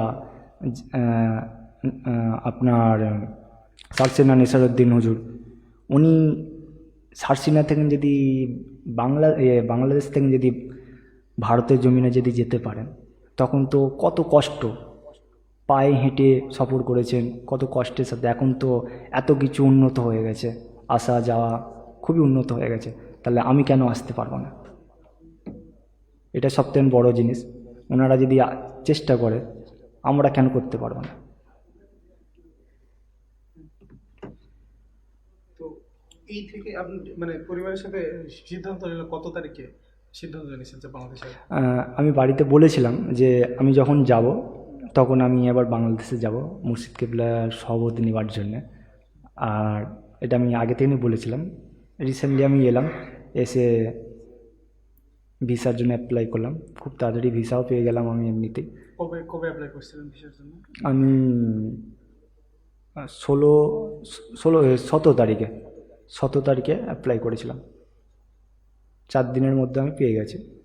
সম্মানিত শ্রোতারা, আপনারা আমি আমি বুঝতে পারছি যে আসলে টান টান একটা উত্তেজনা সকলের মধ্যে কাজ করতেছে, যে আসলে এরকম ঘটনা বা এরকম একটা গল্প যে আমরা শুনবো, আমি নিজেই কিন্তু অনেকটা মানে অবাক যে আসলে এরকম একজন অতিথি আমরা পাবো, সেই শুধু ভারতের পশ্চিমবঙ্গ রাজ্যের হুগলি জেলা থেকে আমাদের বাংলাদেশে বগুড়ার হকেদা সিদ্দিকের দরবারে আমাদের এখানে আসবে, আমরা তাকে অতিথি হিসেবে পাবো। এটা কিন্তু সত্যি রোমাঞ্চকর মনে হচ্ছে আমার কাছে, আপনাদের কাছেও আশা করি অনেক অন্যরকম লাগবে। অভিজ্ঞতা আমার কাছে অনেক, এবং তার কাছে যে আমরা গল্পগুলো শুনলাম অনেক। তো আমরা মোটামুটি আমাদের অনুষ্ঠানের শেষের দিকে চলে এসেছি। আপনারা আমাদের সাথে থাকবেন শেষ পর্যন্ত। তো ভাই, এই যে আপনি ভারতের পশ্চিমবঙ্গ রাজ্য থেকে, যেখানে দেখা যায় যে ওখান থেকে আপনি বাংলাদেশে চলে আসেন বগুড়াতে, যেখানে আমরা বাংলাদেশ থেকে অনেক মানুষ কিন্তু ভারতে ঘুরতে যায়, পশ্চিমবঙ্গতে ঘুরতে যায়, সেক্ষেত্রে আপনি ওখান থেকে বাংলাদেশে আসলেন, এটা কিন্তু নজিরবিহীনই বলা যায়। খুব কম কম টুরিস্টই কিন্তু ওপার বাংলা থেকে এপার বাংলায় ঘুরতে আসে। আপনি অবশ্যই ট্যুরিস্ট হিসেবে আসেননি, ট্যুরিস্ট ভিসায় যদি আসছেন, তাই না? তো এই যে ওখানে আপনি এত দূর থেকে শত শত কিলোমিটার মাইল পার হয়ে আপনি এপার বাংলায় আসলেন বর্ডার ক্রস করে, তো এই যে এপার বাংলায় এসে আপনার আমাদের দরবারে আসলেন, হকেদা সিদ্দিকের দরবারে, এখানে আসে এখানকার আপনার অনুভূতিটা কি? আপনি এখানে এসে কী কী দেখলেন, কেমন লাগলো এখানকার পরিবেশ? আমি গতকাল সন্ধ্যায় এসেছি বগুড়াতে। এসে এক পীর ভাই, কয়েক মাস আগে থেকে যোগাযোগ হয়, ওনার কাছেই আছি এখন। আর তারপর রাত্রিবেলা মুর্শিদ কেবলাকে SMS করলাম। আমি মুর্শিদ কেবলাকে SMS করেছিলাম। SMS-এর রিপ্লাই মুর্শিদ কেবলা দিলেন যে উনি এইভাবে বলেন, আসেন বাবা, আল্লাহ পাকের রহমত করলে জুম্মাতে দেখা হবে। এখন কোথায় আছেন বাবা, খাওয়া দাওয়া করেছেন? আমি বললাম মুর্শিদ কেবলা খাওয়া দাওয়া করেছি, এক পীর ভাইয়ের কাছে আছি আমি আপাতত এখন। আর আমি অলি বলতে কারামত থেকেও বেশি যে পরিশ্রমটা আমি মুর্শিদ কেবলার মাধ্যমে দেখতে পাই, ওনার কথার মাধ্যমে আমি শুনতে পাই, যেটা আমি বোঝার চেষ্টা করি, ওনার যে পরিশ্রমটা। যে আমি আরেকটা জিনিস যেটা দেখেছি, যে উনি যে জলসার ক্ষেত্রে কোনো হাদিয়া, যেটা ডিমান্ড করে কিছু নেন না, যে যেটা দেয় সেটাই উনি নেন। কিন্তু আমি এই সেম জিনিস আমি কালিমুল্লাহ সিদ্দিক হুজুরের মাধ্যমেও দেখেছি, কেউ যদি হাদিয়া দেয় ওয়াজ নসিহত করার পর, যে যেটা দিতেন উনি সেটাই নিতেন, কোনো দাবি ছিল না ওনার। সেটাই আমি মুর্শিদ কেবলার মাধ্যমেও দেখতে পেয়েছি। আরও ভালো লেগেছে যে একের ওপরের প্রতি যে টান, যখন কালিমুল্লাহ হুজুরের যখন সিস্টেমগুলো আমি ইনার মাধ্যমে দেখতে পাই, ইনার মাধ্যমে শুনতে পাই, আরও বেশি একটা টান অন্তরের মধ্যে একটা ইচ্ছা হয় যে কবে যাব, কবে দেখা করবো ওনার সাথে, সহবত কবে নেব। আমার আসার উদ্দেশ্য একটাই, সহবত নেবার জন্য, সবথেকে বড় বায়াত হওয়ার উদ্দেশ্য। একটু অ্যাড করি, এই যে আপনি গতকালকে যখন হুজুরকে মেসেজ দিলেন, হুজুরের লাখ লাখ ভক্ত মুরিদ, এবং যে ওনাকে কিন্তু আমরাই পাই না, দেখা যায় যে আমরা মেসেজ দিয়ে বা ফোন দিয়ে কিন্তু পাওয়া সম্ভব হয় না। সেক্ষেত্রে এই যে আপনি মেসেজ দিলেন, হুজুর আপনার মেসেজ দিল, সেই ক্ষেত্রে আসলে আপনার অনুভূতিটা কেমন ছিল? SMS-টা আমি করেছিলাম, যেটা হচ্ছে আপনার 6টা নাগাদ SMS-টা করেছিলাম। SMS-এর রিপ্লাই পেয়েছি 11:30টার সময়। আমি ভাবলাম SMS করার পর আমি একটু চিন্তাভাবনার মাধ্যমে ছিলাম, মনে মনে ভাবছিলাম যে কিছু একটা রিপ্লাই পাবো না, এটা মনে মনে চিন্তা করছিলাম। কিন্তু লাস্টে যখন রুমে বসে আছি ভাইদের সাথে, পীর ভাইদের সাথে একটু গল্প করছি, তার মাঝখানে দেখি যে মুর্শিদ কেবলার SMS এলো আমার কাছে। আমি তো দেখি মানে হতভম্ব হয়ে গেছে, মানে কি ব্যাপার, কি SMS করলো? দেখছি মুর্শিদ কেবলার নাম্বার আমার কাছে যেহেতু সেভ আছে, তাহলে মুর্শিদ কেবলা SMS করেছেন। আর তারপর ওনাকে আবার SMS করলাম, কথা হলো। আর যখনই কথা হলো, মনের মধ্যে একটা অন্তরে একটা ফুর্তি, একটা যে আনন্দ, যে ওনার সাথে কথা তো হয়েছে SMS-এর মাধ্যমে, ইনশাল্লাহ আগামীকাল দেখা হবে দরবারে। উনি যখন আমি এখানে এলাম দরবারে সকাল সকাল ফজরের নামাজ পড়ে, আমার যে ঘুমানোর ইচ্ছাটা সেটা আর আজকে ছিল না। আজকে ঘুমানোর ইচ্ছাটা ছিল না, যে কখন দরবারে যাবো, মনে মনে একটা চিন্তা ভাবনা ছিল। ভাইদের সাথে গল্প করছিলাম সকাল থেকে, নামাজ পড়ে এসে এলাকাত গল্প করছিলাম। গল্প করতে করতে গোসল খাওয়া দাওয়া করে ভাইদের কাছে রওনা দিলাম এখানে, যেহেতু ইচ্ছা ছিল দরবারটাকে দেখবো, একবার ঘুরবো। যেটা দেখলাম দরবারে এসে পীর ভাইদের সাথে এক অপরের প্রতি যে ভালোবাসা, যে মহানাকা, খুব ভালো লাগলো। আর দরবারটা একটু ঘুরে দেখলাম, আগে ঢুকেই আমি দরবারটা একটু ঘুরে দেখলাম। অনেক কিছু বিষয়ে লেখা আছে যেটা আমি একটু পড়তেও ভালোবাসি, আর ঘোরাঘুরি করতেও আর দেখতেও ভালোবাসি। যে আমার চিন্তা ভাবনা ছিল কি আছে একটু দেখব, যদি আমার নজরে যদি কিছু পড়ে আর কি। দেখলাম যেটা পরিপূর্ণ একটা সিলসিলার মশলাকের একটা দরবার, পরিপূর্ণতা, যার পরিমাণ কোনো ত্রুটি বিচ্ছিন্নতা নেই। তারপর আমি ওয়েট করছিলাম। তারপর দরবারের পীর ভাইরা বা দরবারের পক্ষ থেকে আমাকে পাগড়ি বা চাদর হাদিয়া দেওয়া হয়েছে আমাকে। আলহামদুলিল্লাহ, আমি খুব খুশি হয়েছি, খুব ভালো লেগেছে। তারপর মুর্শিদ কেবলা যখন আসলেন, উনি যখন গাড়ি যখন ঢুকলো, আমি ভাবলাম মুর্শিদ কেবলা কোথায় বসে আছে। আমি একটু মানে প্রথমে সামনেটা অত লক্ষ্য করিনি, কেন আমি যেটা চিন্তা ভাবনা করেছিলাম মুর্শিদ কেবলা আসছে মানে পেছনে বসে আসবে, এটাই আমার মধ্যে চিন্তা ভাবনা ছিল। তারপর আমি ভাবলাম বাচ্চারা পেছনে বসে আছে, আমি তারপর সামনেটা ধ্যান দিইনি, অত লক্ষ্য করি। তারপর দেখছি আবা গায়ে, আমি তাহলে এটাই মুর্শিদ কেবলা হবে তাহলে, যেহেতু ওনাকে কোনো দিন দেখিনি আমি। দেখে আমি অন্তর ভরে দেখছিলাম ওনাকে। দেখার পর ওনার সাথে মুসাফা করলাম, সালাম। যে আমি খুঁজতেছিলাম যে উনি কোথায় বসেছে, আমি সামনেটা অতটা লক্ষ্য করিনি। তারপর সামনেটা যখন দেখি, আমি দেখছি ড্রাইভারের সিটে আবা পড়ে আছেন, যে এটাই তাহলে মুর্শিদ কেবলা হবে। মানে সুন্নতি পোশাক যখন দেখলাম, মাথায় পাগড়ি, তারপর ওড়না, আবা, আমি যখন উনি নামলেন, আমি প্রত্যেকটা জিনিস লক্ষ্য করেছি। এমনকি ওনার জুতো মুবারকও আমি লক্ষ্য করেছি, যেটা সুন্নতির ওপর কায়েম। এমনকি ওনার মোজা মুবারক যেটা, ওটা সুন্নতির ওপর কায়েম উনি রেখেছেন পরিপূর্ণতা। আমি ওনার সাথে আমি মুসাফা করলাম, সালাম বিনিময় করলাম। এবং উনি যখন এসে ওয়াজ নসিহত শুরু করলেন, আমি সামনে বসে, একদম সামনে, আমি ওনাকে চোখ ভরে দেখছিলাম। এবং ওনার মধ্যে আমি কিছু কিছু জিনিস লক্ষ্য করছিলাম যে কিছু কি মিস্টেক আছে, যদি আমার চোখে যদি ধরা পড়ে, এটা আমার চিন্তা ভাবনা। কিন্তু আমি অনেকবার দেখছিলাম, পাইনি। চেষ্টা করছিলাম বার করা, যদি পাইনি। তারপর মনের মধ্যে আগে থেকেই চিন্তা ভাবনা ছিল যে একটা হক দরবার যাচ্ছে, যেটা আমার দাদা হুজুর সিলসিলার অন্যতম একটা দরবার। এবং আমি মনে করি দাদা হুজুরের সিলসিলার যত বাংলাদেশে দরবার আছে এবং যত আলেম ওলামারা কাজ করে যাচ্ছে, দিনের প্রতি খেদমত করে যাচ্ছে, এটা হচ্ছে সেই পর্যায়ে অন্যতম একটা দরবার। এমন একটা, শুধু আমি এটা বলবো না, এবং ডক্টর আসফ আলী মোল্লা সিদ্দিক হুজুরের বিষয়ে আমি এটুকুনি বলবো, শুধু বগুড়া নয়, শুধু উত্তরবঙ্গ নয়, বাংলাদেশের যত আলেম আছে, অন্যান্য আলেমের থেকে একটা যদি লেবেল করা হয়, একটা যদি কাতার করা হয়, সে প্রথম কাতারের আলেম। এবং শুধু প্রথম কাতারের আলেমের মধ্যে সীমাবদ্ধ নয়, যদি ন্যাশনালভাবেও যদি ধরি, সেই কাতারের প্রথম লাইনেই ওনাকে পাওয়া যাবে। কেন ওনার বক্তব্য, ওনার কথাবার্তা এবং উনি যেভাবে লেকচারে দেন উনি, মানে খুব সুন্দর। আর আমার ইচ্ছা, ব্যক্তিগতভাবে আমার ইচ্ছা যে মুর্শিদ কেবলা শুধু ভারত, বাংলাদেশ, পাকিস্তান বা এর মধ্যে সীমাবদ্ধ যেন না থাকে, আরও আগিয়ে যান, ওনার কাজ আরও আগিয়ে যাক। তবে যেটা আমি ব্যক্তিগতভাবে যেটা বুঝেছি, যে একটা মানুষ তাকুয়াশীল, যে কতটা পরিপূর্ণতা তাকুয়াশীল মানুষ মুর্শিদ কেবলা, যে একটা পর্দা, যে যখন সফর করবে সেটা তো অনেক সময় মেনটেন করা মানে কষ্টকর ব্যাপার হয়ে যায়। কিন্তু উনি কি পর্যায়ে যে পর্দা করে, যে নিজেকে আদবের সাথে তুলে ধরেন বা নিজেকে মানুষের কাছে কীভাবে কৌশল বিনিময় করেন, মানে এটা হচ্ছে অন্যতম, খুব ভালো। জি, আরেকটা জিনিস যেটা আমার খুব ভালো লেগেছে মুর্শিদ কেবলার মধ্যে, যেটা আরেকটা জিনিস আমি দেখেছি, যে উনি প্রত্যেকটা দিন রোজার মাধ্যমে থাকেন। এমনকি 365 দিনের মধ্যে 5টা দিন যেহেতু রোজা রাখা আমাদের হারাম, এই 360টা দিন উনি রোজার মাধ্যমে থাকেন। এবং উনি আরেকটা জিনিস, যেটা আপনার 5 ওয়াক্ত তো ফরজ নামাজ আছে, 5 ওয়াক্তর সাথে 5 ওয়াক্ত আপনার নফল ইবাদত, যে কিভাবে নিজেকে কায়েমে রেখেছেন, কিভাবে নিজেকে ধরে রেখেছে সেই মাধ্যমে, মানে অতুলনীয়।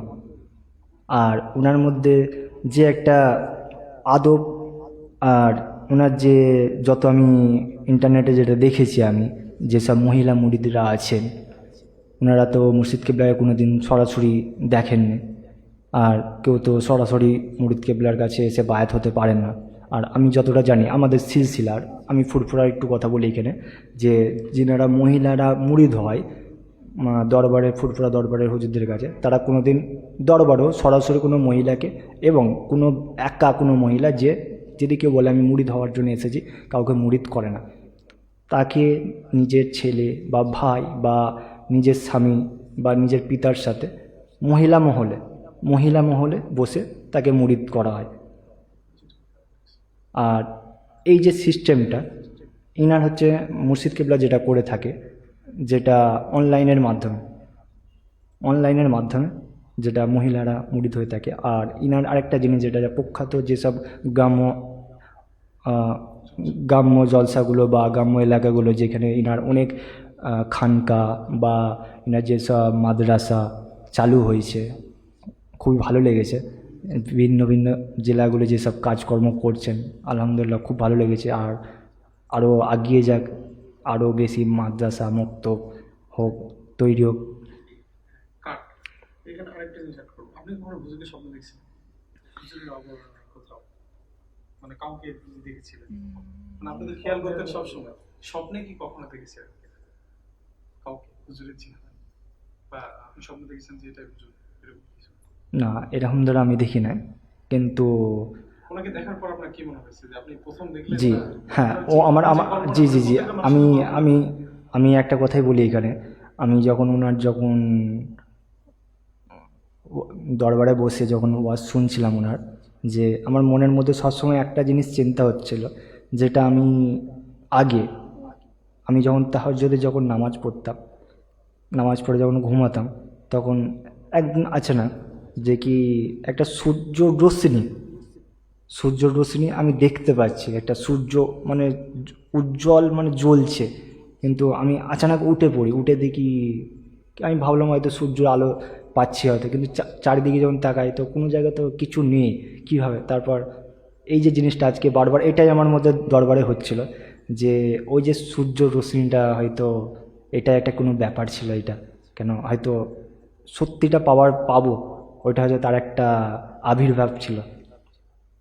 আর আমার আগে থেকে চিন্তা, আর আমার মায়ের দোয়া, আর আমি আল্লাহর কাছে দোয়া চেয়েছিলাম একটা, যে হাক্কানি অলির যেন আমি সহবত পাই, যেহেতু আমি জামানার মোজাদ্দেদকে দেখি নাই, আল্লামা হুজুরকেও দেখি নাই, কিন্তু এমন একটা মানুষকে যেন অনুসরণ করতে পারি, যেন হাজার হাজার নয় লাখ লাখ হাদিস যার সিনার আল্লাহ নপদার্পণ করেছেন ওনাকে। আর ব্যক্তিগতভাবে আমি একটা জিনিস বলি, যেটা ওনার মাধ্যমে যে আল্লাহ প্রদত্ত এলমে লাদুন্নি, আর এটা আমার চির বিশ্বাস ছিল যে সিলসিলার আলেম, কোনো আলেম না আলেমের কাছে, হাক্কানি কোনো আলেমের কাছে আল্লাহ প্রদত্ত এলমে লাদুন্নি থাকবে, যেটা আমি ইনার মাধ্যমে পেয়েছি, দেখতে পাই আমি, যেটা বুঝতে পারি আমি মনের মধ্যে। জি, কেন উনি যেইভাবে বক্তব্য দেন আর যেইভাবে দলিল ভিত্তিক ওয়াজ নসিহত করে থাকেন, মানে এইভাবে বলা অসম্ভব ব্যাপার, কিন্তু যিনি হাক্কানি ওলি হবেন তিনার কাছে অসম্ভব সম্ভব আল্লাহ করিয়ে নেন, এটা তো আমার চিরবিশ্বাস। এটা আমি যেদিন আপনাদের এখানে আসার জন্য উদ্দেশ্য রওনা দিলাম বাড়ি থেকে, এশার নামাজ পড়ে প্রায় 8:30টার সময় করে বাড়ি থেকে রওনা দিয়েছি। ওখান থেকে আমাদের বাড়ি থেকে 10 মিনিট বা কিছু কম বেশি দূরত্ব স্টেশন আছে, ওখানে ট্রেনে করে ব্যান্ডেলে গেলাম। ব্যান্ডেল থেকে কলকাতা বালুরঘাট, যেটা ওখানে আপনার 11:40 ছাড়ছে ওখানে ব্যান্ডেল থেকে, আর কলকাতায় মনে হচ্ছে 10টা কত এরকম, এক্স্যাক্টলি আমার জানা নেই টাইমটা। কলকাতা থেকে আপনার ব্যান্ডেলে 11:40 আছে, ওখান থেকে আমি তারপর দিন সকালবেলা 10টার সময় পৌঁছাই। গাড়িটার টাইম ছিল 9:15 বালুরঘাটে, কিন্তু যেহেতু লেট থাকার জন্যে 10টার সময় পৌঁছায়। ওখান থেকে বাসে করে হিলি বর্ডার থেকে যখন আসি একটা ফ্যামিলির সাথে একটু আলাপ হয়, যেটা ওনাদের বাড়ি হচ্ছে জয়পুরহাটে। ওনারা স্বামী স্ত্রী ছিলেন। ওনারা অনেকটা আমাকে সহযোগিতা করেছেন, খুব ভালো লেগেছে। আর ওখান থেকে বর্ডার ক্রস হয়েছি, বর্ডার ক্রস করে ওনাদের সাথে একসাথে হোটেলে খাওয়া দাওয়া করলাম। খাওয়া দাওয়া করে ওখান থেকে আপনাদের টোটো করে আমি অনেকটা রাস্তা গেছি। টোটোওয়ালা বললো আমি জয়পুর অব্দি নিয়ে যাবো। আমি বললাম তাহলে ওখান থেকে যে আরেকটা ফ্যামিলি ছিল, ওনারা, আমরা 3 জন আসছিলাম, ওনারা বললো আপনাকে আমি বাসে তুলে দেবো। কিন্তু যেটা দেখলাম টোটোওয়ালা, সে তাদের দিকে বলে না আমি তুলে দেবো, অসুবিধা নেই। সে অনেক কিছু বলে, কিন্তু ফ্যামিলিওয়ালাদের যেটা দেখলাম উনি বলছেন না, উনি নতুন মানুষ, ফার্স্ট টাইম আসছেন, ওনাকে আমরা তুলে দেবো। ওনার সাথে আমরা একসাথে ট্রেনে এসেছি, সত্যি একসাথে ট্রেনে এসেছি। মানে একটু আপনার টোটো, কোথা থেকে ট্রেনে আসে? আমি ব্যান্ডেল থেকে। ব্যান্ডেল থেকে ওনারা ওনারা চিকিৎসা করাতে গেলেন আর কি, আপনাদের এখানকার যিনারা ছিলেন খুব ভালো। আর যেটা আমি টোটোগুলাকে যেটা দেখলাম, যে কিছু একটা ধান্দাই ছিল হয়তো টোটোগুলা, যেটা দেখলাম। কিন্তু ফ্যামিলি ওলাটা খুব, মানে যে মহিলা ছিলেন উনি জোর গলায় বলেন না আপনি কেন করবেন, আমরা প্রথম থেকে না আসছি, আমরা জানি প্রথমবার এলে যে কী সমস্যা হয়। খুব ভালো বলছিলেন উনি, খুব যে কী সমস্যা সেটা আমরা বুঝেছি, আমরা দেখেছি কলকাতায়, আমরা ফার্স্ট টাইম যে কী কষ্ট হয়েছে আমরা জানি। সেই জিনিসটা আমি দেখলাম যে ওনারা অনেকটা সহযোগিতা করেছে। এমনকি ওনারা জয়পুরহাট বাস স্ট্যান্ডের আগে নামার কথা, ওনারা বলেন না আমরা পুরো বাস স্ট্যান্ডে যে নামবো, যে আপনাকে তুলে দিয়ে তারপর আমরা ব্যাকে বাড়ি যাব। কিন্তু টোটোগুলা কী করলো, বিচখানের রাস্তায় বলে আমি এদিকে যদি আসি আমাকে ফাইন মারবে, এরকম ধরে বলে রোডে পুলিশ। কিন্তু সে মিথ্যা কথা দিয়ে কথা রাখলো না, পুরো জয়পুরহাট অব্দি এলো না। লাস্টে বাসে আমরা উঠলাম 3 জনে, বাসে করে এলাম। বাসওয়ালা ওনাকে বললো আপনারা নিয়ে পড়ুন, অসুবিধা নেই, আমি তুলে দেবো। ওখান থেকে আপনাদের জয়পুর বাস স্ট্যান্ড থেকে আমি বগুড়ার বাস ধরে এখানে এলাম। আজকের এই ইসলামী জীবন গল্পের অনুষ্ঠানের আমাকে আমন্ত্রণ জানানোর জন্য এই অনুষ্ঠানে উপস্থাপক মোহাম্মদ আমানুল্লাহ আমান ভাইকে ধন্যবাদ জানাচ্ছি, এবং এতক্ষণ ধরে যারা আমাকে শুনছেন তাদের সকলকেই ধন্যবাদ জানাচ্ছি। সকলে আমার এবং আমার পরিবারের জন্য দোয়া করবেন, আর আমিও আপনাদের জন্য দোয়া করি ইনশাআল্লাহ। আপনারা যে এতক্ষণ ধরে মনোযোগ সহকারে বসে থেকে আমাদের ইসলামী জীবন গল্পের সিজন 2-এর প্রথম এপিসোড শুনছিলেন, তো আমাদের যে আজকে অতিথি হিসেবে উপস্থিত আছেন আমাদের শুধু ভারতের পশ্চিমবঙ্গের হুগলি জেলা থেকে বাংলাদেশের বগুড়াতে আমাদের হকেরদার সিদ্দিকা দরবারে আগত, আমাদের দরবারের নতুন মুরিদ হলেন যে আসে শেখ আব্দুল মতিন। তো উনি যে আজকে আমাদের মাঝে উপস্থিত হয়ে তার জীবন গল্প আমাদেরকে শোনালেন, যা সত্যি মানে আমার চোখে কয়েকবার পানি চলে আসছে যে আসলে একটা মানুষ কিভাবে এত দূর থেকে এক রাষ্ট্র থেকে, একটা দেশ থেকে আরেকটা দেশে হকের তালাশে অলি সহবত নেওয়ার জন্য আসে। এটা কিন্তু সত্যিই মানে অবাক করা ছিল। শুধু ভারতের পশ্চিমবঙ্গ থেকে বাংলাদেশে আসবে মানে অলি সহবত নেওয়ার জন্য, অলির কাছে বায়াত হওয়ার জন্য আমাদের হুজুরের কাছে আসবে, এটা কিন্তু সত্যি মানে রোমাঞ্চকর ছিল আমার কাছে, নতুন একটা অভিজ্ঞতা। এই জন্য আমি বলেছিলাম অনুষ্ঠানের প্রথমে যে আজকে যে আমাদের জীবন গল্পটি অন্য যে জীবন গল্প আমাদের আগের এক সিজন আগের যে গল্পগুলো ছিল তার চেয়ে অনেকটা আলাদা। তো সকলকে আমি ধন্যবাদ জানাতে চাই যারা এতক্ষণ আমাদের সঙ্গে ছিলেন, আমাদের সঙ্গে থাকবেন। ভিডিওটি আপনারা বেশি বেশি শেয়ার করবেন, লাইক কমেন্ট করবেন, এবং সেই সব মানুষের মাঝে পৌঁছে দিন যাদের কাছে হকের দাওয়াত পৌঁছানো জরুরি। এই যে দাওয়াতটি, আজকে যে আলোচনাটি, আমি মনে করি যে অনেকের জীবনে মানে হকের দলিল হিসেবে কাজ করবে, এবং অনেক অভিজ্ঞতা আমরা পাবো, এবং আমাদের যারা হুজুরের মুরিদ যারা আছে তাদের মধ্যে নতুন করে স্পৃহা জন্মাবে যে একটা মানে হকের পথে কাজ করতে গিয়ে যে মানে একটা মানুষ যে কতটুকু পরিশ্রম করতে পারে, কত দূর থেকে আসতে পারে হকের তালাশে, এটা আমাদের কাছে আদর্শ হয়ে থাকবে, আমি এটাই আশা রাখি। তো সকলকে আমি ধন্যবাদ জানাচ্ছি যারা আমাদের সঙ্গে ছিলেন। আশা করি পরবর্তী আমাদের যে সিজন 2-এ আপনারা আমাদের সঙ্গে থাকবেন এবং আমাদের প্রত্যেকটি পর্ব আপনারা শুনবেন। আজকে আমাদের প্রথম পর্ব যাচ্ছে, আমরা অতি শীঘ্রই আবার 2য় পর্ব আপনারা পাবেন। তো আপনারা আমাদের সঙ্গে থাকবেন, আমাদেরকে ভালোবাসবেন, আমাদের জন্য দোয়া করবেন, আমাদের শেখ মতিন হুজুরের জন্য দোয়া করবেন, তার ফ্যামিলির জন্য দোয়া করবেন। এই আশাবাদ ব্যক্ত রেখে সকলের সুস্বাস্থ্য দীর্ঘায়ু কামনা করে আমি আজকের অনুষ্ঠান এখানে শেষ করছি। সকলকে ধন্যবাদ, মোবারকবাদ, আসসালামু আলাইকুম ওয়া রাহমাতুল্লাহি ওয়া বারাকাতুহু।